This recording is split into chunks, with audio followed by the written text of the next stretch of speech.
They say the sea keeps its secrets, but it also keeps its stories.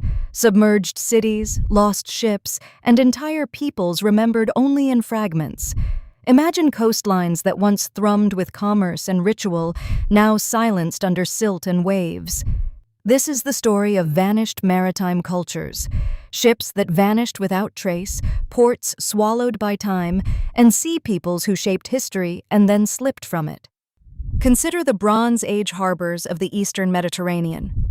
Thriving ports like Ugarit and Byblos connected empires, ferrying timber, tin, and ideas. Their ships were not mere cargo carriers, they were instruments of diplomacy and conquest.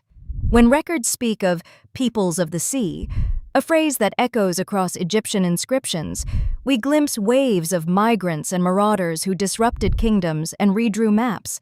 They arrive in sudden, violent lines in our texts, only to dissipate in the archaeological silence that follows.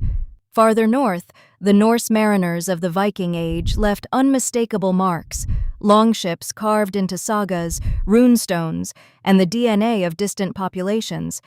Yet many of their settlements, like Greenland's eastern settlement, were abandoned and erased by shifting climates and trade collapses. The ports that once fed their voyages were reclaimed by ice or overgrown fen, leaving skeletal timbers beneath peat to be unearthed centuries later.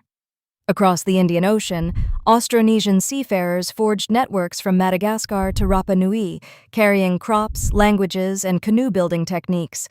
Their legacy survives in language families and artifacts, but whole maritime polities, floating nodes of exchange and belief, have no full modern analog and are known only through isolated finds and oral memories.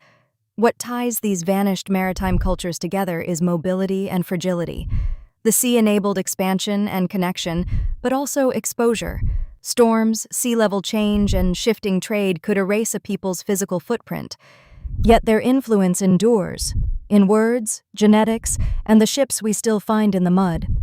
To study these losses is to read the margins of history, where the sea keeps both graves and clues, waiting for the patient hand to piece together stories of movement, loss, and human resilience.